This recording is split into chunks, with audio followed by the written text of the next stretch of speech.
All right, Brian. Week 6 is over. Almost. We're recording this during the game on Monday night. But we were just talking before we started recording, but we kind of mentioned that this week was relatively normal, and the good teams are playing well. The bad teams are still playing bad. Um, I feel like there wasn't that many like shocking things that happened. But what are your thoughts on this week? No, I completely agree. It felt like a normal weekend. As we're recording this, as you said, we're watching the Jets Bills game. Alan Lazard looks like he just caught a Hail Mary. I don't know if you saw that, but No, Alan Lazard at the end of the half. So I just had to throw it out there because I was like, holy shit, what just happened? That's awesome. Yeah. So Yeah, they did. Yeah, you see it now? Yeah. I have it on the side here just because, which is hilarious. I think we were kind of timing to do this at halftime, and they happened to catch a Hail Mary as we start the podcast. So funny. That's unbelievable. So yeah, it's 2017 right now at half with the Alan Lazard Hail Mary, Aaron Rodgers the Hail Mary king. But yes, just to go off of kind of what you started with, and I think it's something we talked about last couple of weeks is this is where we thought that week 5 through 8 is where you'll start seeing things settle down again. You'll start seeing some more the teams will show up of who they are. Offense has kind of come back. I think there was like 8 or 9 teams that scored over 30 points this week. So that whole defensive run we had at the beginning, it's flipped a little bit back to the offense, which is good to see. Offense is starting to get in a rhythm, starting to get figured out some of the defenses that are being played. But I do think this was the most normal week of the entire season so far. There wasn't any super crazy upsets. I think Vegas got destroyed this week from what I heard, which was kind of they said it was going to be one of the worst weeks in Vegas history, depending on who won the game tonight. And so yeah, I think it was good to kind of get back into normal football. I think favorites went 10-3. Also, is that what it was? Yeah, but really quick, they ran a montage of Aaron Rodgers' Hail Mary throws right before he threw it. I just rewound the game while you were talking there. That's unbelievable. That's hilarious. That is so funny. You're talking, I'm like staring at it. I'm like, I can't. Like, I'm like, dude, what the hell just happened? That's insane. That's so insane. But the fact they ran anyway, yeah. No, the favorites went 10-3 this week, which they got destroyed, and I mean, yeah, it seemed a lot of teams are, kind of finding their spots. We kind of were talking like probably week 1 through week 3 how you won't really know the landscape of everything until around this time, like week 5, week 6. Yeah, that's what I mean. What do you think the biggest surprise was this week? I don't even know if this is a surprise, but at this point, I don't think it's a surprise. But I think it would have to be the Lions, Cowboys. The Cowboys just getting absolutely curb stomped, and I don't even want to say it's a surprise. It is a surprise because it's Dallas, and there was issues coming into the season, but to get beat 47-9 by a team you should be trying to compare yourself to as a competitor in the AFC or a championship contender in the NFC, I thought that was insane. It wasn't close start to finish. I watched a good amount of the game and shut it off pretty quickly just because it's what's the point of watching when it's 30-3, 30-6, 30 whatever it was. And Dallas is 3-3 now. They've played the Ravens, who they were getting beat 20-3 at one point. They kind of made that game close in the end of the fourth quarter, but that game was closer than it probably should have been. They destroyed the Browns. Who else did they lose to? Their schedule, they're 3-3, but it feels like a bad 3-3. They beat the Giants, barely beat the Giants in that game. Got destroyed by the Saints, 44-19, and obviously Saints without Derek Carr looked a little bit different this week. But that was kind of the Saints have really kind of come back a little bit.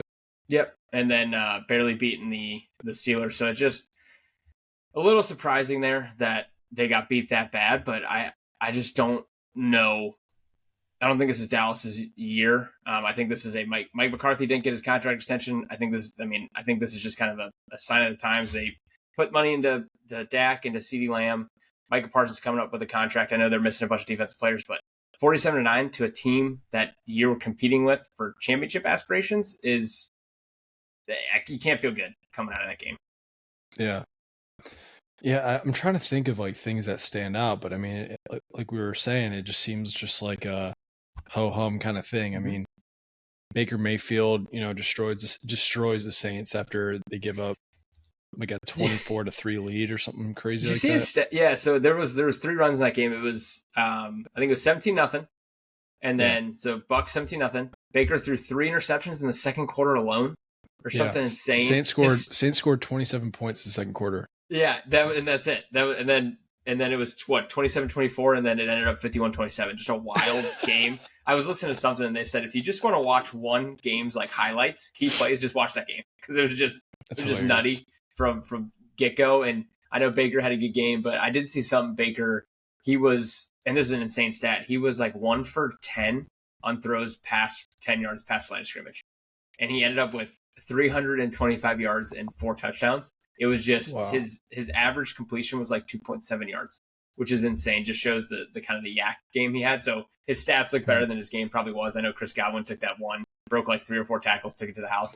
But I mean, still, it's a good team win. I think, Spencer Rattler showed a little bit. He got some points on the board. And then the Bucs just started, I think they realized, hey, this is a rookie quarterback. Let's try and mess with him a little bit. They started bringing some blitzes, and then he got lost and confused. And that's going to happen as a 5th-round rookie quarterback. But it was a fun game. That was a fun game to watch. I think that was nuts. That was insane. Just a game of runs. Yeah, I mean, just like whenever you get scoring like that, it's like, holy shit, what's going on? Mm-hmm. And that was one of my picks this week. So at halftime, I was a little worried, but yeah, I wasn't worried at all. I wasn't worried at all. There was no way they were winning that game. That was just fluky stuff. There was a couple of picks Baker threw that like tipped in the air. They returned a kickoff for a touchdown. It was a fluky game. So like listening to it is obviously a lot different than watching it, because like when I'm on Sundays, I pay for the SiriusXM app literally just for Sundays during football season, and that's like all I listen to is, and it's kind of like a red zone thing where once a team starts driving, they pan to that game, and I just kept hearing the score change, and I'm like, holy shit, what's happening? Yeah. And then like the Lions and the Cowboys, I just don't understand the Cowboys. Like, they're just so bad, but they're good. I don't think they're good. Well, they're not good, but they were supposed to be good. They're supposed to be good. Yeah. I was listening to something today. They were saying like the running back position. You know how like people kind of were like, "Oh, we don't really need running backs. They're very disposable."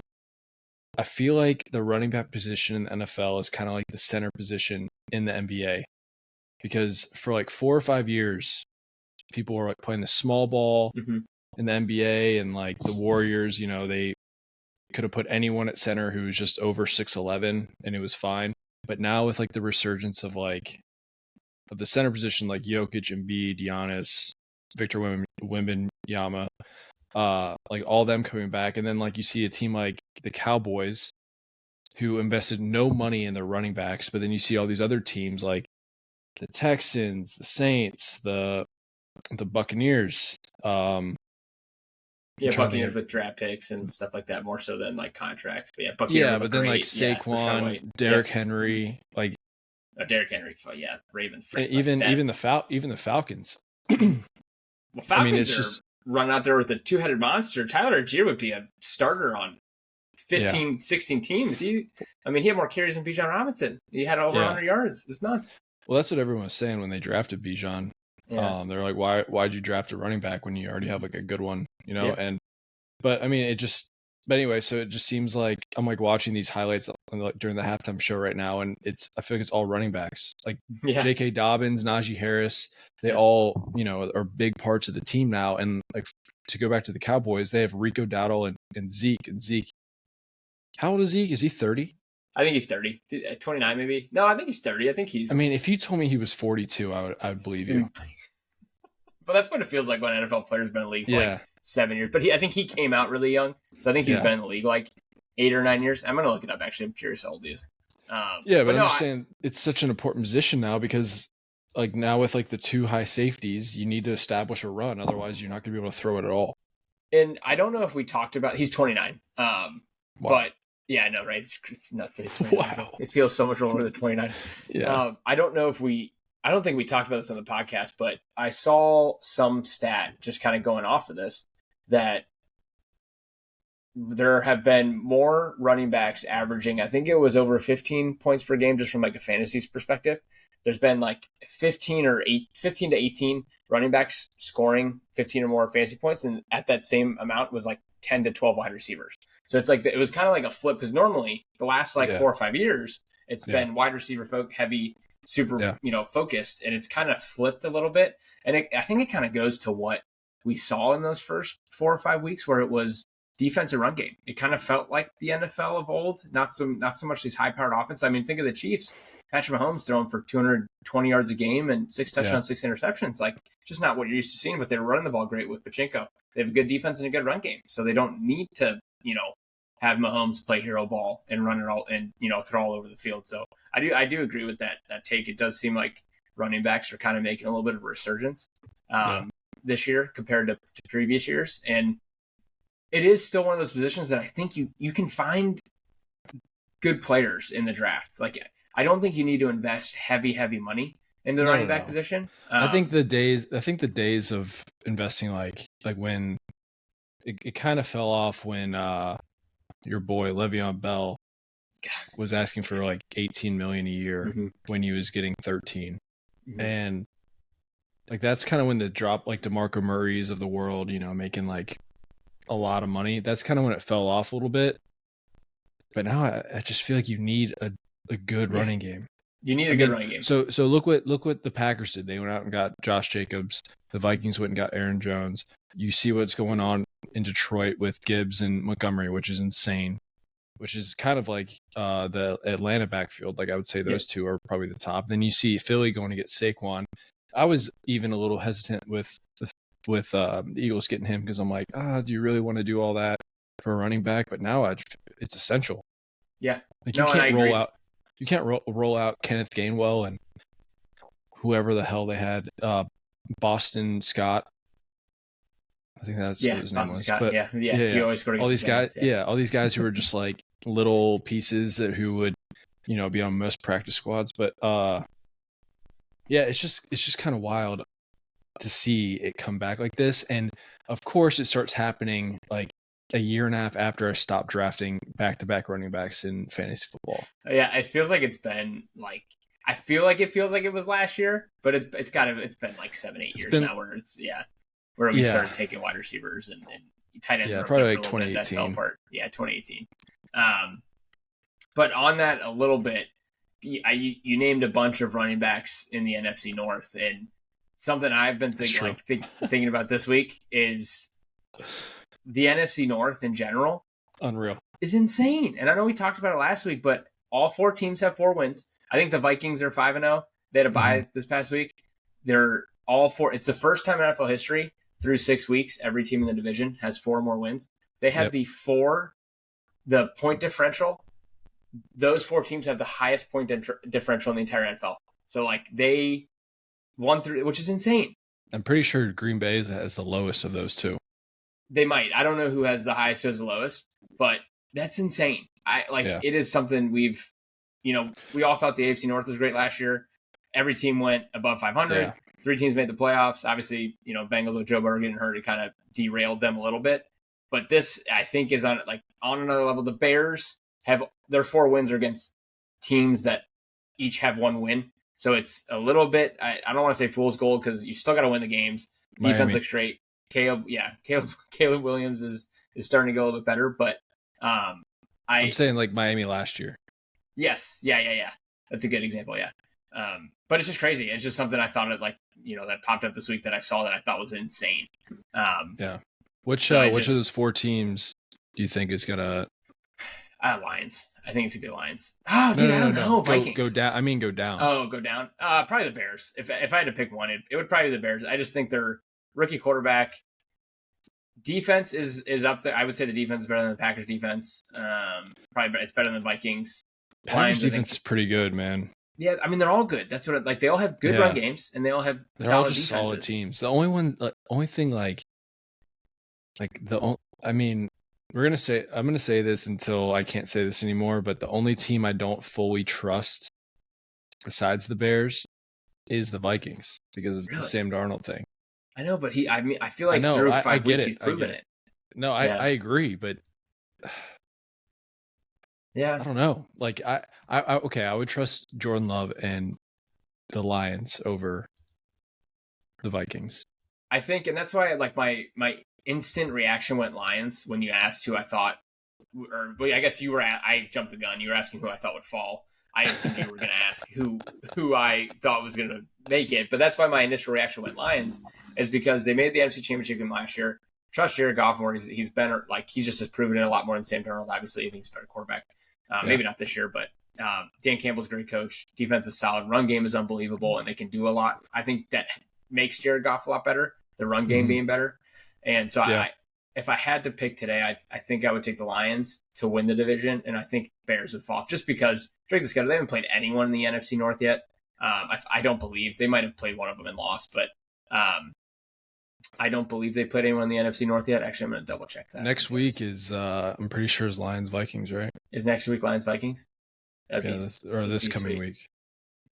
Yeah, I think it is. Oh, it is. Yeah, it's Lions. Oh, okay, so that's going to be a fun game. One. That's a fun game. There's a lot of good games next week actually that there is that I saw, which is cool. But the heavyweight battle between the Bengals and Browns. Yeah, okay, it's gonna be such a good game. It's gonna be so much fun. Yes, they have not played anyone in the NFC North, so they have their entire division to go. So I do think we talked about last week. I think they'll end up around 500. But what about you? Who are you taking to win, and who would you pick to tail off? I think I know who you're gonna pick to tail off, obviously, but I think the Browns are gonna tail off. Just no, the NFC North. Just because of the rookie quarterback thing and yeah, okay, yeah. You said Browns. I thought I could be wrong. I thought I heard Browns or Bears. Excuse me. Wow, yeah. Bears. Yes, I was Browns in the brain, dude. You know. Doesn't happen. I think the Brown or Bear. Jesus, I did it again. I think the Bears are going to tail off, and I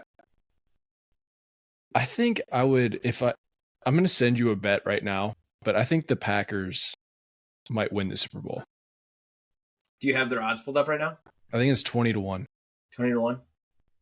What makes you feel that way? Why are you so confident in that? I guess you don't have to be confident in it, but like it's obviously just probably one of those feelings you have. But what makes you say that? So, how they have handled everything that's kind of gone on in that organization with Jordan Love getting hurt, with the whole Romeo Doubs thing last week. And it just seems like it's kind of next man up mentality. And it just seems like great coaching along with a great roster with the solid defense as well. Like they have 4 really good receivers and then a good running back and a good defense. Everything's just so solid. And I would say the Lions, I would have that kind of confidence in the Lions, but they just lost one of the best players in the NFL. So that was disgusting. But the more, yeah. I've had so many people send that video to me, and I don't want to open it. I don't want to see it. Yeah. No, but I just think they're solid, and I think the AFC is way down, and I think a lot of the, good teams in the NFC, like the 49ers, aren't as good as we thought they might be, but yeah, I just have this like weird feeling with the Packers, like unless like something crazy happens, but I might have to send you a bet for them, like a future. Maybe, yeah, I like that. Maybe put them and like OKC parlay. Oh yeah, okay. I was gonna say, I was like, where are you going? I was confused. I was like, what football team are you talking about? But no, that makes sense. Oklahoma City Thunder. Yeah, I get it. Yeah. I got it for a second. Yeah, because I got a parlay. I can't just do it straight up. Yeah, that's fair. Yeah. Really quick before I ask you a few questions about what I was thinking about today. I think the past 6 weeks, I have never seen so many illegal formation flags in my life. Yeah, I've never seen this many. Yeah, and I know we got a couple in the Jets game tonight, and my first thought when I saw him in the Jets game was interim head coach just kind of probably, and who knows, like they're professionals, they should know this by now. Yeah, but that was my thought. Like there's some that are just not even part of the play. Yeah. That just keep happening. I'm like, oh my God. Pre-snap penalties. And I think that all comes down to being prepared. I think it's all coaching. It's being prepared and knowing your assignment and knowing what you're going to do. A lot of it's like illegal shifts where like they're in motion and then like they start breaking towards the line of scrimmage like a millisecond too quick. Yeah, the other big one you see. Yeah, the other big one is the 2 people motion because if you have 10 and they don't get set, and that's just I think the changing in the NFL move. Like Miami kind of brought that 2 years ago where they started bringing all these guys in motion. That's Tyreek Hill getting open, and I think everyone has stolen from the Dolphins offense in terms of all the motion they run, and that's probably part of it is just not fully understanding, or just I think part of it's probably laziness. Like they I've seen a couple where they get too comfortable. Yeah, they're not as like dialed in. Yeah. They're like going in motion and they just kind of keep like they just shuffle their feet and it's like, what are you doing? Just stop. I saw a few. I forget what game it was, but the guy was like in motion, going literally towards the sideline, and the play wasn't near him at all. But he just kept shuffling his feet and going and going and going until the ball was snapped. And I'm like, dude, you got to reset. Mm-hmm. Anyway, there's just been a like shockingly amount of illegal formations or illegal shifts or just pre-snap stuff. It also feels like in primetime, and maybe I'm wrong here, and maybe it's just because I'm sitting and watching the games. It feels like abundant amount of flags in primetime. Always. I don't know why. It just feels like it's worse. I think last Thursday.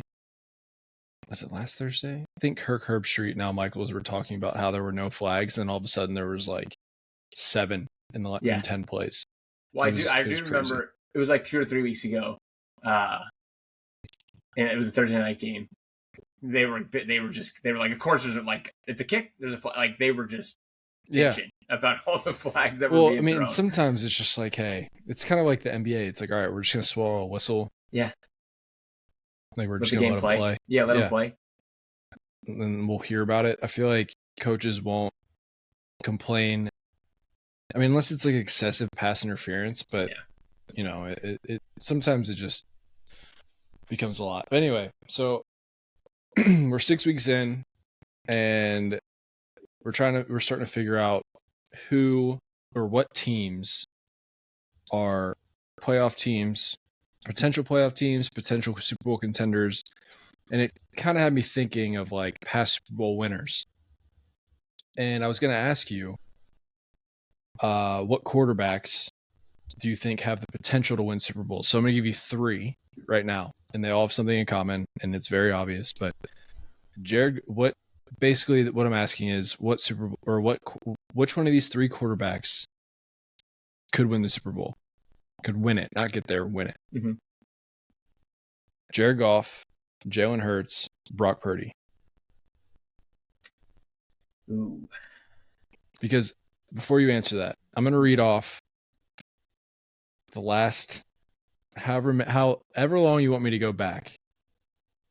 But starting from last year, Mahomes, Stafford, Brady, Mahomes, Brady, Nick Foles. Brady, Manning, Brady, Russell Wilson, Joe Flacco, Eli Manning, Aaron Rodgers, Drew Brees, Big Ben, Eli Manning, Peyton Manning. Yeah, it's nuts. It's a lot of really good quarterbacks with like 2 exceptions in there, right? Yeah, Nick Foles. And even that one is Nick Foles is like the biggest exception, and then then there's a level below where it's Flacco and Russ, but then everyone else is a first ballot Hall of Famer, right? Yeah, I mean even I would say Flacco, even Russ though, he was dominant for that. Like he was great. He was great. Yeah, he was a top 5 quarterback. Yes, at that time. Now they played guys who like again. All right, we'll just say this: Nick Foles is the only one who's come in there. But it was a great Philadelphia team, and Carson Wentz had an MVP-like season before he went down. But Nick Foles is like the Joe Flacco of now. He was a great backup. Yeah. So anyway, if these 3 quarterbacks to lead your team to win the Super Bowl, Jalen Hurts, Brock Purdy, Jared Goff, do you know what those 3 have in common? Yeah, they've all Super Bowl losers. Yeah. Which one would you take out of those 3? I have a couple questions about how I'm choosing this. Is it where they're currently at in their teams now, or if we put them all on the same, like they all had the same roster around them? You just put them into it. Like, do you know what I'm saying? You're saying like put them all on like one team? So yeah, like do is the quarterback interchangeable? So let's say, like, let's just take the Eagles, for example. Am I putting Jared Goff on the Eagles, Jalen Hurts on the Eagles, and Brock Purdy on the Eagles? Or is it team-based? So I was trying to think of like how we could do this with all being like on the same team. Okay, we'll just put them all in the Eagles. How about that? Okay, put them all in the Eagles. Yeah, because they're or all in the Eagles. I mean, all those teams are good, are really good teams. So honestly, it doesn't even matter. I'll yeah, I guess that's a good point. I'll go as they're currently constructed, Jared Goff. Like if I had to pick just a team that I think can win it right now, I'm gonna go Jared Goff. But it's a lot to do with the Lions, and I believe in the Lions and Dan Campbell. Okay, what if you put Jared Goff on the Eagles? Yeah, no, I mean that's where it's. If I'm picking just quarterback, that is a tough question. Just try to take the team out of it. This guy is gonna be in the Super Bowl probably against Patrick Mahomes, because they're all in the NFC as well. So what guy are you picking? I think Purdy would be last. So I'm not gonna really. Have Purdy. Yeah, I'm not gonna have Purdy. I think he is disrespect. I just think he's too much of a proponent of system and his coach, and like if you were to take him and put him on Cleveland or what, like and it matters. It matters where you go and who you are, but like you know what I'm saying. So if you put Jalen Hurts on the 49ers, I think they would be just as good, if not better. That's kind of what I'm saying. Okay. If you put Goff on the 49ers? I think that he would be unbelievable on the 49ers. I think he would be a perfect fit for the 49ers. Okay. This is so hard. I think I'm going to go Goff still. I think I'm still going to go Goff. So Goff, Jalen, then Brock? Yeah, I think I would go Goff, Jalen, then Brock. Okay. I'd go... Do you agree? Well, yeah, I'm curious about your thoughts. As a Eagles fan, I'm curious about your thoughts. I'd go Brock, Goff, Jalen. Yeah. Really? You go Brock first. Why go Brock first? He just looks solid, man. And everyone just talks about how he's a game manager and he's a That's what I just did. Yeah. That's what everyone says. And I just maybe that's true, but like he's basically in the same situation as Tom Brady. Yeah. You know, he had Belichick. Close as you can get. Yeah. It's as close as you can get. I mean, I'm not saying he's Tom Brady, but I'm saying the situation is almost identical, being a late round pick, coming in when they already had a guy. But I don't know. I every time I watch Brock play, I'm like, damn, he just kind of gets it done. Yeah, he's solid. And you're not really worried about him. No, he's very solid. Jared Goff, sometimes you're like, oh, is he good? Or does he just have a great team around him? Yeah. It's kind of the same thing, but I don't think Jalen Hurts is that good. And that's kind of why the only thing with Jalen Hurts is the athleticism. Like you have some of that, so he can make up for some of the failures he has, and that's kind of why I put him in the middle, because he's obviously the most athletic out of the three of them and can do the most of those legs. Since he started, my thoughts on him. I know. I tried to convince you of him a couple years ago, and I'm not a huge believer anymore myself. But I think it was the Super Bowl year where I was trying to. I still wasn't. I'm still not. But I mean, there's a lot of people I would rather not have. You know, Deshaun Watson. But okay, so I'll give you three guys who haven't been to a Super Bowl, and give me the same kind of order: Kirk Cousins, Derek Carr. David Carr. Yeah, sorry. Coming off the NFL Network booth. Yeah, I know. Derek Carr or Baker Mayfield. Baker won for sure. Baker won over Baker Cousins. Won. Yeah, and then Cousins, and then Carr last. Okay. I just think Baker's What if? Okay. I'm trying to think. He's got that Brett Favre. Like he will easily lose you a game, but he's got that like passion, and I think the team you want to play with him. I feel like he's just a nut job. He was like leading blocks. You wouldn't want to play with Kirk? I mean, I was like, yeah, Kirk. I mean, he's also but like this past week, Baker's leading the charge on blocks and like throwing shoulders into guys. Yeah. He's just like a guy you want to play for. I feel like as a as a teammate. Obviously, there was some stuff with the Browns, which it feels like that's just the Browns like coming out with some of the stuff that's being done, and the way they kind of tossed him. He's just a football. He's he's a gunslinger. Brett Favre. Like, he's kind of like Brett Favre. He's going to lose you games, but he's also going to win you games. He's not as good as Brett Favre, obviously, but I would take my chances with Baker Mayfield over. It's also an age thing, right? Like, Kirk Cousins is a little bit older, so like he doesn't. I'm saying right now though. No, I know. Like this year. Yeah, I think I was still so Baker. If all of them were on the Lions, if everyone had the Lions offense and defense, but still, Kirk did have the Achilles. I think that still happened. Dude, the Falcons look good. I know he threw like 5. We were kind of wrong.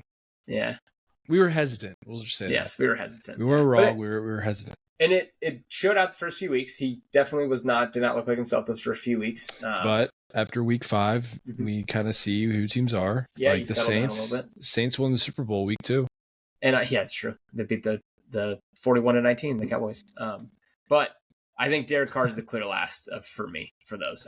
I'm not a huge, like, I know you like Derek Carr. I'm not a big Derek Carr guy. I don't know what it is about him, but he's a good player. I mean, I'm a coin flip on Kirk Cousins and Baker. I mean, either one I'm happy with.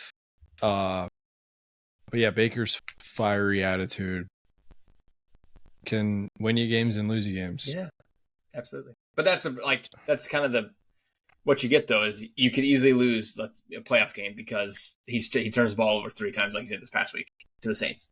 Like that can very easily happen. But the crazy thing about this whole thing we're talking about, and like if they can win the Super Bowl, like those quarterbacks I listed who have won the last 15 Super Bowls are like not even, those guys are not even in the same book as, you know, those past winners. Mm-hmm. No, I mean, we went through the greatest generation of quarterbacking, obviously, with the Manning, Brady, Roethlisberger. I mean, Philip Rivers, he didn't even make it to the Super Bowl. Ben. Yeah, I know. Yeah, and he was unbelievable. And same with Drew Brees. Drew Brees, obviously, he finally won his Super Bowl, whatever it was, 2010. Yeah, Aaron Rodgers won one.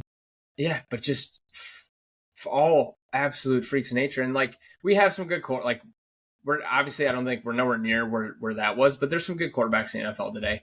Well, I didn't say like the Josh Allens of the world or Lamar, but like we've never seen a running quarterback win, and I'm sure we will at some point. But I wouldn't be surprised. The fact that we haven't seen one running back, I mean, like Cam Newton got there. Mm-hmm. That's really the only guy I can think of. Yeah, I'm trying to think if there was another one that made it to the Super Bowl, but they were mostly kind of your traditional pocket patchers. I mean, it's like Russ and Jalen are not runners. They're not like Cam Newton or Lamar. No. But they were, kind of Russ, more. I mean, they could scramble, but also, I mean, so can Patrick Mahomes. Right, that's true. Yeah, but he definitely doesn't nearly as much. No, Russ he doesn't really either. No. Jalen doesn't really that much anymore either. He doesn't do that much with his legs anymore. Those are good questions, though. Those are good questions. But yeah, like, who knows? We might never, to your point, we might never get to know because it's probably going to stick with, it's going to be Mahomes again. It's going to be, although the first group, I feel like we could get one of those guys to win the Super Bowl. Just based on I agree. Just because of the teams that have. I mean, would you put Sam Darnold in any of that? Would they be? I don't think so. Yeah, he'd probably be your third pick on both those lists. Yeah, and it's mostly just because, again, it's been 5 games. He's played 5 games, and he looks great in those 5 games, but I would take any of it. Like, the other quarterbacks have proven more in their careers. What about Kyler? Ooh. I love Kyler. He's so fun to watch, but I think he'd probably be last on most of those. Maybe I'd put him over Derek Carr, but that might be the only person I'd put him over. Would you put any of those guys over Stafford? No. I wouldn't either. I don't think so. I mean, he's won one, obviously, so he knows what it takes. And I mean, he's better. He's better than all those. He's better than all those guys. I agree. Yeah, I agree. He's like a lot better than all those guys. I agree. Like, you put Goff one, like Stafford would be. Yeah, I'd put him. Yeah, it's a good point. I'm sure if the Lions had Stafford still, they'd be another tier up, tier above. Yeah. Goff is good. Goff is like really good, but he's not. Oh my God, what's this guy gonna do? No, Goff, and I think Purdy's this way too, and I think Jalen Hurts to a certain extent is they fit into your offense as like a nice piece, but Stafford leads your offense, and he he makes decisions. He, does a lot of checks at the line, which I'm sure all those guys do too, but they fit well within the structures of their offense. Stafford is someone who, no matter where you put him, he's going to succeed. You know what I mean? You know what I'm trying to say with that? Yeah.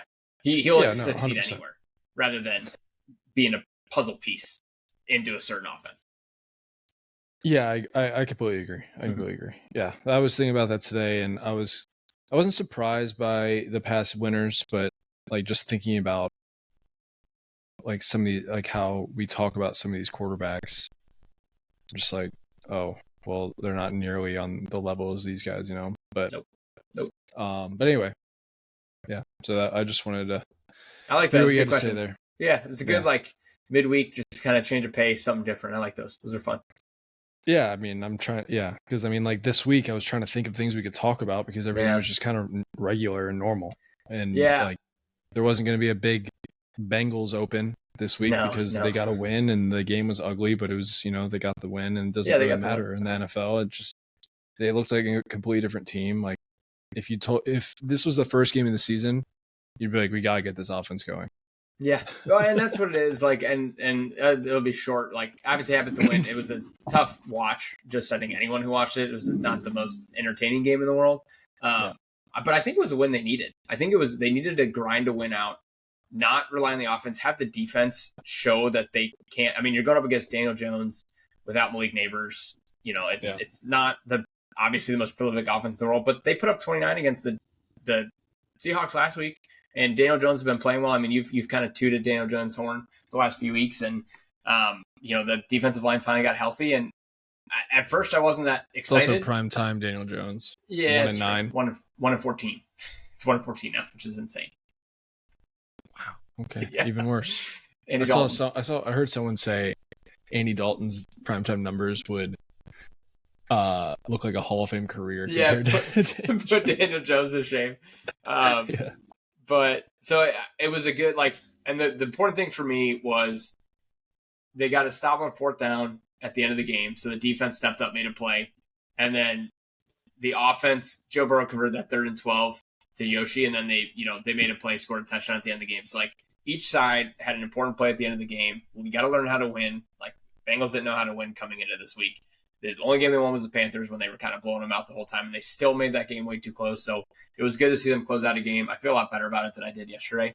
So we'll see what happens, but it keeps them alive for another week. Getting that win and then being able to play the Browns and getting a win against them would be good especially going into a game against Philly. So and then speaking of Philly, I wanted to ask you. I know we've kind of I obviously talk Bengals every week. You kind of touch on Philly every week. How did you feel about the whole? It's been a big topic of conversation. All that Sirianni stuff, like him chirping at his own fans and I don't saying, care. You just don't care. I don't care about any of that. Okay. All right. Yeah, I think it's all media noise, and they're probably talking shit to him. So he just seems like a guy who belongs in Philly. And what I would want out of that situation is either they lose every game and have to get a new coach, or everyone either just needs to hop on the Sirianni train and stop bitching about it. Because this offseason, this is another topic, but this offseason or this season in general there's a lot of pretty good head coaches out there that don't have a job. And we see the Jets already make a change. I mean, the Cowboys are probably going to make a change. The Jags are probably going to make a change. And then, there's going to be probably 3 or 4 more coming in after the season. But who's going to get their first choice? So I don't care about all the dumb stuff like that, because I think it is dumb. They're winning, or they won, so who cares? I mean, obviously it was ugly, but I don't think the team is that good. Yeah. AJ Brown and Devontae Smith just came back. The Browns have a good defense. Obviously the offense doesn't look great, and I'm pretty sure the Browns offense only scored 9 points. Yeah, I think their only touchdown was a field goal. blocked field goal at the end of the half. Yeah, made it look a lot closer than it should have been. Yeah, I mean, they were 8.5-point favorites. They won by 4, and the Browns scored off a freak play. Mm-hmm. So I wasn't expecting Philly to put up 30 points on the Browns defense, but they got the win. The Sirianni thing is always loud, and I like the fiery attitude. If he was 0-5 or 0-6, then yeah, that'd be annoying. But yeah, it doesn't work as well. I like when guys are fired up. It's like the Baker Mayfield thing. Like if he was 0-6 and he was, like the guy that he is, be like, what are we doing with this guy? Yeah. But he's winning football games, so I'm in. Something tells me, I don't know how the season's going to end for the Eagles. Something tells me, though, if they don't make the playoffs or it's another first-round exit, I think he's probably done. Just based on the 100%. Just the noise it's caused. Like I just think that plays a role into this stuff. Like there's a lot of Philly fans who aren't happy with him, and Phillies like the fans pay the bills for a lot of the stuff. They're the ones who come to the games doing that stuff. So I don't think it's going to end well if they don't do well this year. If there's a fan base you shouldn't listen to, it's probably Philly. Like they're fucking nuts. They're crazy. They are crazy. Yeah. Throw snowballs at Santa. I mean, I'm all for the snowball throwing, but I just think I just think that stuff gets too loud, and social media makes it louder than it really needs to be. So it's just kind of dumb. Yeah. But as long as he's winning games, I don't care about any of that. Yeah, and then on the flip side of it, Browns are the first team in NFL history, I think, to not score more than 18 points through 6 weeks. Just on the flip side of that game, like it's an all-time bad offense. You said that like it was a positive thing. I mean, as a Bengals fan, I'm not upset about it, but I mean, it is. It's time to move on. It's time for the Jameis train, and I don't think they're going to do it. I don't think they're going to do it just because they're paying him so much money, and that's why they're going to continue to play him. I know Kevin Stefanski came out today and said he's not getting strong-armed by the ownership to do it. I'm sure he's getting paid to say that. Yeah, I'm sure there's stuff behind the scenes, obviously, that are playing a factor. And I'm just glad he's not getting benched before the Bengals game. That's all I'm gonna say. I was worried he was gonna get benched. I kind of feel bad for Stefanski having to deal with all that. Mm-hmm. Oh, it's terrible. Because he wins Coach of the Year last year, right? 2 years ago. Was it? I think he's won it twice since he's been with the Browns. Yeah, so I don't think he's a bad coach. He's just he's a great coach. He's put in a situation where he has to fucking deal with like historically bad quarterback. Like, and you add on top of that how much he's getting paid. But he did come out in the second half of that game, of the Eagles game, and he was 11 for 11. That was his. It was his best. I think his by most measures his best game of the season. Which probably might build some. I think the Browns fan, no matter what he does, the Browns fan base at this point, I think, is officially completely turned. They held on for as long as possible, I think, but I think it is officially turned. And to your point, Stefanski's a good coach. It just wasn't his guy. He didn't have a choice in bringing him in. Ownership brings him in, pays him this kind of money. Like, that's where he's in such a shitty position. He has to, one, defend the decision, continue to play him. Yeah. And he's risking his own job kind of at the same time. Like, it's a absolute worst place to be. And that's why a lot of people don't like ownership involved in the player personnel and decisions. Arthur Blank is the Falcons owner, right? Mm-hmm. Yeah. He should be sending care packages to Cleveland every single week of the season. Thank you so much for not letting me sign this guy. Yep. Absolutely insane. Yeah. But anyway, let's get to our picks. Yep. We did pretty well last week. What a week for us. Great week. So we'll go over real quick, and I tweeted this out on the Twitter account as well. But we had a great week. At Athlete Pod on Twitter. Follow us at Athlete Pod. Follow at Traveling Athlete Pod on YouTube. Sorry, keep going. We I'll go with yours first. Mike finished 2-1 last week after going 2-1 the week before. So he's making a little bit of a comeback here. 4-1-1, baby. Falcons, don't call it a comeback. Falcons -6, which was, I think, the favorite for a lot of people. I liked it so much, I actually bet it twice without realizing it, because that's how much I liked it. That was before we did the podcast last week, which turned out great. So Tampa -3.5, which I also took. I bet before we did the podcast because it was going to be one of my picks. So I love those two. And then the one Jacksonville +2.5, the one that I think we all knew was just not the pick. We believed. No, we believed. You believed. When it was 3-0, man, I almost sent you a text. Was that the one drive? Yeah, that was the first drive, right? First drive, they're up 3-0. I'm like, here we go. Yeah, that was the worst bet of all time. All right, dude, relax. No, I'm kidding. You could have bet the Cowboys this week. Yeah, it's true. That's true. But I know that was one that you. I don't think you were super confident. You just wanted it so badly that you. I was not confident at all. I didn't know which other one to pick, honestly. Yeah, that's fair. And then I went 3-0, and so anyway, that brings Mike's record to 7-8-1 after 4-0-1 the last 3 weeks. So a strong comeback there. And then I went 3-0. I got my undefeated week this week, and let's go. I had Indy -1, which was a little bit of a grind. That was a sweat at the end. 2017, I think it ended up. Will Levis sucks. It was just like he's so bad. He's so bad. Didn't he throw for only 90 yards? Yes, yeah. I think the Colts have the worst pass defense in the NFL or something like that. I mean, 90 yards. It's like high school stats. And Calvin Ridley, 0 catches on 8 targets, and he's bitching after the game. Did you hear what he did? Like when they said he had, like during his interview, they said, "Yeah, you had 8 targets." He's like, "When?" Yeah. I saw someone tweeted out the highlights of his targets. They were like they were basically just throwaways. Yeah, two of them were catchable. One was in the field of play. I'm pretty sure. One, he definitely dropped one. I mean, it was like across the middle. He got like sandwiched by 3 people, and I think there was one other one that like he dove for, but the rest were not even close. Yeah. Which is just hilarious. So that was a sweat. Most of them were in the fourth quarter. Yes. Yeah. Next one, Chargers, Denver over 35.5, which also a little bit of a sweat. Denver turned it on at the end, scored some points, which got it over. But Chargers, I think, were up 20-0 at one point in the fourth, and I was getting a little nervous, and so that one hit pretty easily. And then last one, Cincinnati -3.5, which I got on the touchdown at the end of the game for the Bengals, and he probably should have slid to end the game. And I think Zach Taylor came out and said, "Yeah, we had a conversation about, future. You're going to slide there. We're going to take knees and end the game instead of scoring a touchdown." But it was great for me because it hit the -3.5 because they were up 10-7. So I'll take it.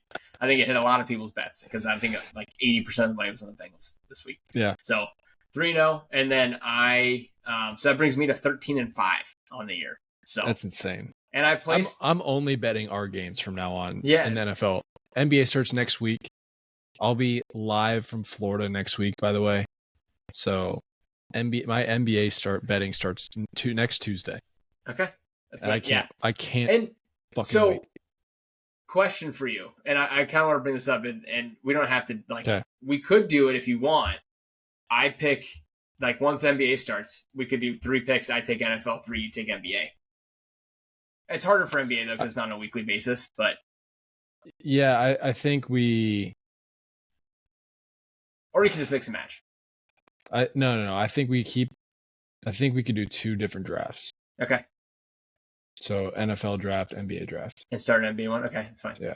I was thinking about that this week. If we wanted how many more bets do you have than me? Because I'm pretty sure you.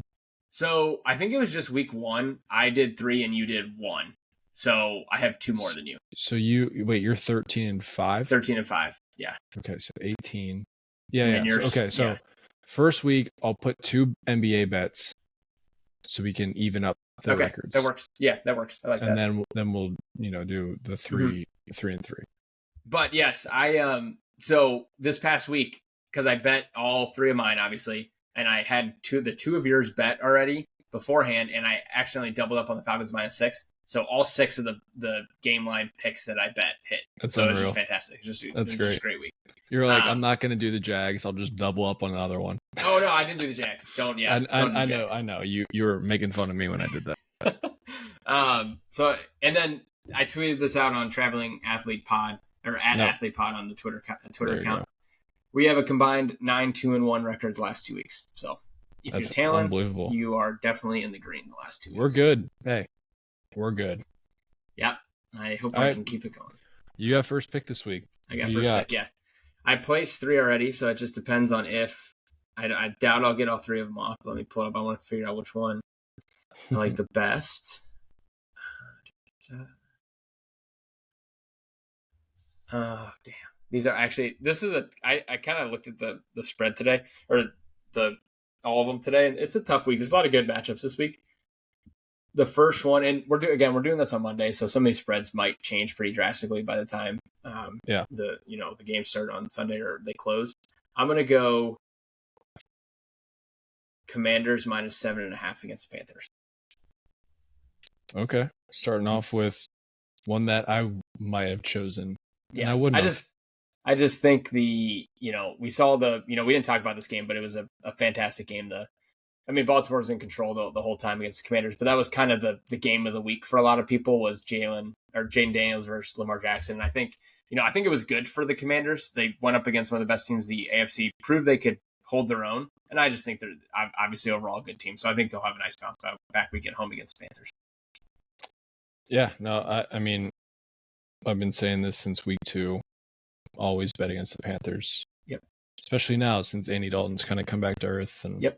All right, my first pick is going to be Falcons -3 against the Seahawks.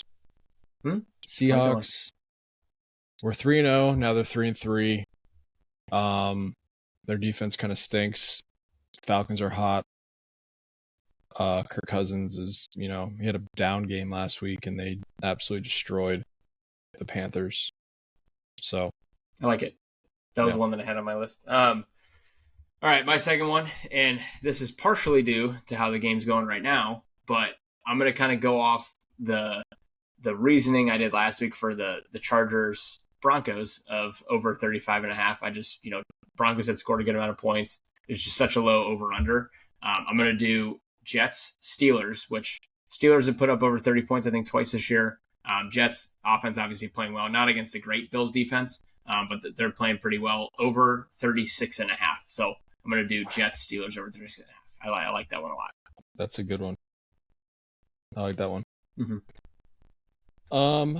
Let's see. All right. I don't love this one, but I think I believe it, but Eagles -3.5 against the Giants. I do like this one. I did see this one. This is one that I didn't bet it yet, but this is one I had on my list. Are they at home? No. They're on the road? Yeah, I don't think it matters though. Yeah. Philly, I feel like it's going to be half Giants fans, half Eagles fans. Yeah. Number one, because technically it is New Jersey and most people who live in New Jersey are Eagles fans, but I just think, especially after all this dumb stuff that's been going on with Sirianni and the Eagles, no one believes in them, even though they win. I think AJ Brown is going to get only going to get better. Same with Devontae Smith.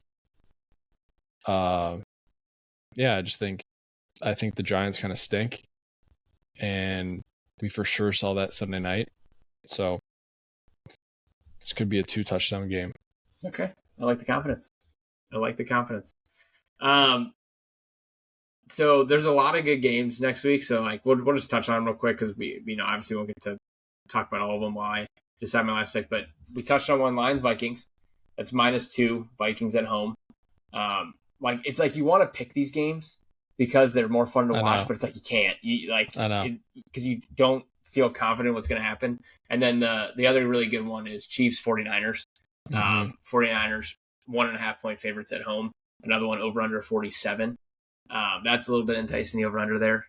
And then this is tough, man. Bucks Ravens is a good one too. Bucks Ravens another good game. Yeah, Monday night next week. Buccaneers 3.5 point underdogs at home. Wow, that's Packers Texans. That's a great one. Packers Texans. Yeah, there's some good games next week. Very good games. Browns Bengals. Fantastic. What is the spread on that game? -4.5. Okay. That's honestly. Oh, I was gonna text. So, really quick for everyone listening, I am terrified to text Brian during a Bengals game, especially when it's a close game. And what I want to say about the Bengals, since this has been a very light Bengals pod, and I can't believe it. I can't believe talk about. I mean, there is nothing to talk about because what we did talk about is the Bengals play to their competition, and man, did they play to their competition. Yeah, absolutely. They looked. It was wild. And don't you worry, it's gonna be the same next week. The Browns are gonna put up over 18 for the first time. They're gonna score 21 or something. It's gonna be another 17-10 game. Yeah, it's gonna be nail biting, and I'm gonna lose my mind. Yeah, all I want is like a. I mean, they won by 10. Obviously, it wasn't as close as that. I just want be up 17 at half, and just let me relax for 10 minutes. But anyway, I gotta make my third pick. So I actually picked one that I don't think I'm going to take now that I'm looking at him again. Hope to God you don't take the one I'm taking. God, this is hard. Where did it go? I lost it. Is Joe Flacco the starter yet? No, I don't think so. I'm not positive, but I don't think so. I'm going to go, and this is a little bit risky, I'm going to go Ravens-Buccaneers over 48 points. Okay, good. I wasn't going to pick that one. I like that one, though. I just think Ravens' defense is not that good. Yeah, I just think it's going to be a shootout. I think the Ravens... Look who the Ravens have played. Just go ahead and look that up. Because I thought that too, and then I heard someone explain. The Ravens' defense is a lot better than what you think they are because of the quarterbacks they have played. They played the Chiefs, Cowboys, Bills, Bengals, Commanders. Yeah. All great offenses. Yeah, and they lost to the Raiders, which is weird. Yeah, super weird. But that brings me to my next pick. Rams 5.5. Yeah, that's a good one. I looked at that one too. I looked at that one because I think are the Rams getting or is it next week? Cup comes back. I think it's this week. You think it's this week? Okay. But so I like him no matter what because Aiden O'Connell is not it. No, it's Rams minus 5.5. You said. Yeah. Okay. Oh, I do not like this. This is the worst I've felt on picks. Read them off. All right. So Mike had Falcons minus 3, Eagles minus 3.5, and Rams minus 5.5. I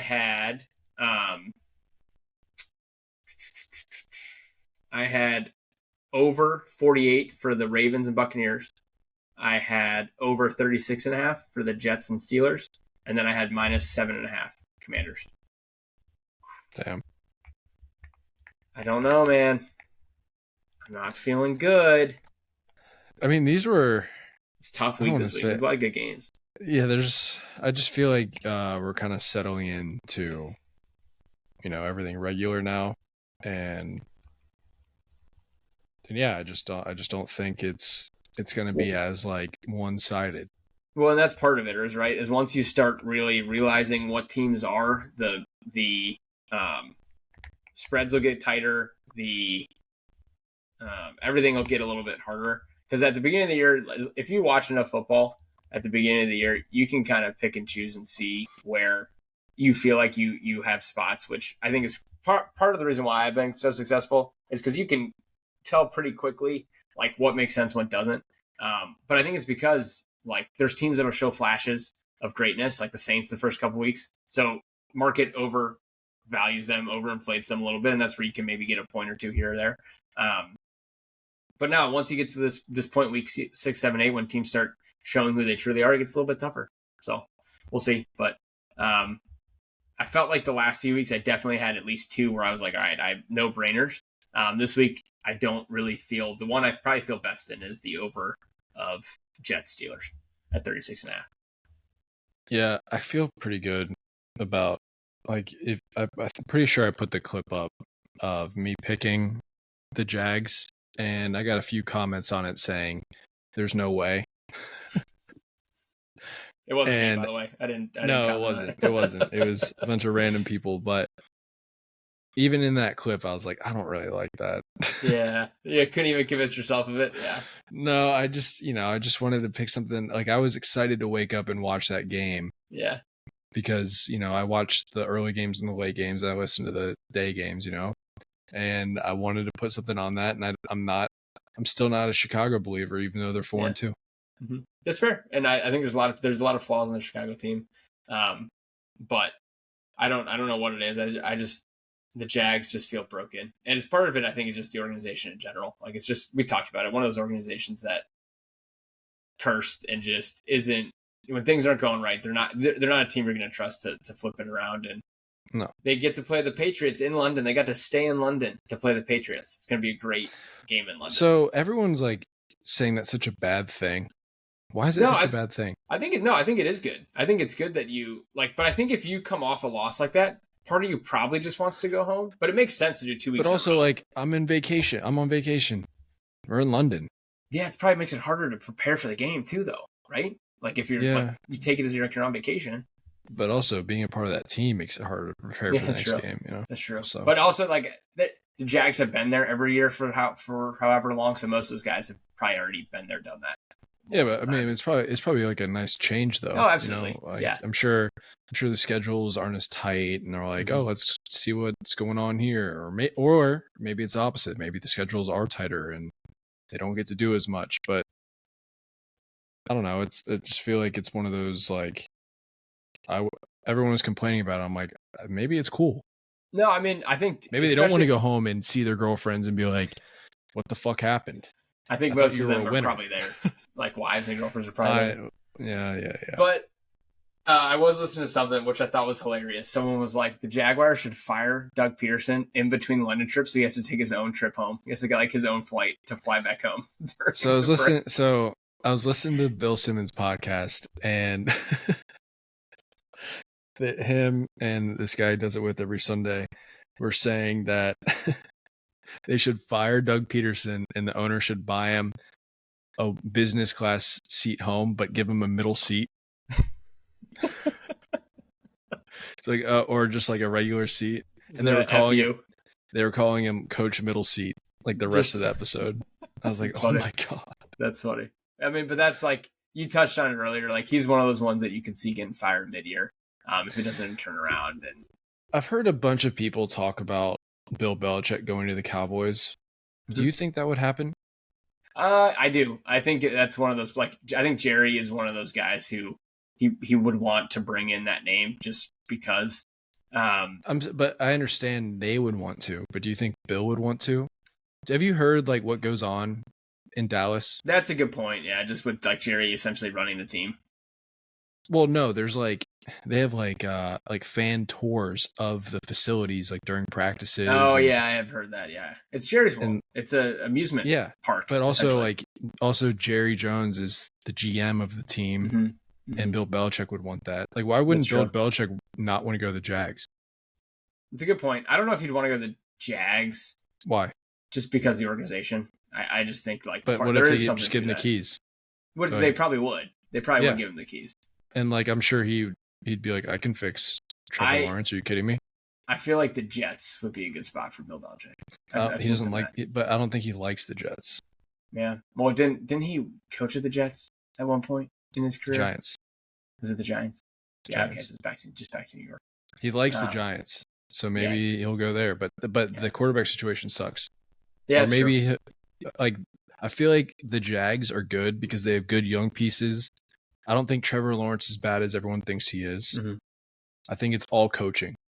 I think if you have a good coach in there, it would be like such a difference maker. Yeah. Because there's a reason that Doug Peterson got kicked out of Philly after a year and a half of winning a Super Bowl. Which is nuts. That was still crazy. Nuts. Yeah, nuts. That's crazy. That should be illegal. You need 5 years of grace after winning a Super Bowl. Yeah, at least 3. You should buy 3 years. I think it's 5, man. Like, you don't win many Super Bowls. Mm-hmm. But like Vrabel's another big one. Like he's a big name out there that I think Vrabel might go to the Jets. I could see that. It just feels like he fits with the Jets. Although it feels like they just kind of had a Vrabel with Saleh. I don't know. It depends if Rodgers. Vrabel's more of like a rah-rah. Yeah, I feel like even like players are like, "What's the Saleh guy doing?" Yeah, I think Saleh's like a good coordinator. Yes, I think he's a great coordinator, and he's gonna end back in San Fran and do just fine. Is my guess. Oh, you think so? Yeah, I think so. I think he'll go back to San Fran. I feel like that's what happens to a lot of those guys. Did you hear that he makes? I think it's like $20,000 a day for the next 2 years from. Good for the Jets. That's unbelievable. I mean, who else was it? Which coach was it? I think it was a college coach. He got fired and he was still owed like $72 million. And he was just like, sure. Oh, I think it was Ed Orgeron. He was still owed like 70. Yeah. And he was just like, okay. All right, see ya. He went on a podcast. He's like, oh, I get paid to do nothing. Fantastic. Yeah, that guy seems like he's either all in or like, I'm chilling. Yeah, I'm out. Yeah. So yeah. But all right. I know we got the end of this game. We're kind of finishing this up at the start of the fourth quarter, 2020. Just to touch on it, because I know you're a Jets guy. How are you feeling? You're not a Jets guy, but you're an Aaron Rodgers fan. You're kind of been high on the Jets all year. No, I like the Jets. I think they're good. I think they're going to be fine. I think they're going to win this game. Mm-hmm. I kind of want them to win this game, honestly. Me too. I think if the more Aaron Rodgers we see, the better. Just for the league in general. Just fun. Yeah. I'm not saying that they're going to win the Super Bowl, but it kind of freaks me out that they have an interim head coach now, but that's also it could be bullshit too. Yeah, so. It is funny when they show him on the sidelines, and it's just like you're like, who is this? But he also kind of looks like a cool guy. Yeah. So when they showed him, I was like, because Robert Saleh is like a jacked, like kind of like doesn't younger guy, kind of jacked, and they showed him. I'm like, it's like they just did the same thing. They just took this like. Well, they're just football guys. Like all these football guys are like so cool. I mean, even like if you watch like the Pat McAfee show, they're so like everyone's a huge football guy. Yes. Yeah. Which is cool. And like when they talk, especially like when they get like JJ Watt on or they like just randomly like cold call people, like they're just like meatheads. People hate. I don't know why people hate it so much. It's so funny. It's so funny. Yeah. It cracks me up. I'm like, yeah, dude. Athletes are just built different. Yes. It's such a. Oh my god. Did you just see that pass? Yeah, it's a bad drop. Yeah. But yeah, hit him in the nuts. But yeah. So yeah, we won't do too much live commentary. But I'm with you. I think I would like the Jets to win at 1 for Bengals because that knocks them both to 3-3, so it just kind of levels the playing field a little bit. There it is. Obviously, you want to shuffle. We're at that point now where the Bengals need to pay attention to what other people are doing if they want a chance to make the playoffs. So I think it makes sense from that standpoint. But I just want to get your quick thoughts considering you've kind of been a. No, I like the Jets. I mean, I don't think they're going to win the Super Bowl, but I think it's going to be Packers versus the Chiefs. Yeah, that's right. Okay. As much as I like to see a Bengals-Eagles Super Bowl, that's probably not going to happen. Yeah, my Bengals-Lions future is just in the toilet. I forgot about that. Yeah, that's in the toilet. But all right, just one more time. Mike 7-8-1 on the year. I moved to 13-5 in the last 2 weeks, 9-2-1. So, it's been a good couple weeks, and we're only getting better. So. Yeah, but Brian's not confident this week, so I'm not that confident. No, I am. They're gonna all 3 hit. It's the least. I'm still confident. It's the least confident I've been of my 3 picks, though. But I think I like the -7.5 of Washington against the Panthers, and I like that over of 36.5. It was really that last one, the Ravens Buccaneers over 48. But the Ravens games, looking at some of their scores, 53 last week against the Bengals, almost 80. 45 against the Bills, 50 something against the Cowboys. 49, like they've almost cleared 48 every single game this year. So yeah, I don't feel terrible about it. And the Bucs offense can score bunches. They scored 51 last week. They hit it by themselves. So yeah. Yeah. Follow our Twitter account at AthletePod on Twitter, and subscribe to us on YouTube.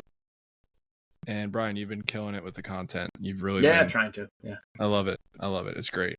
But yeah, so we'll be back next week.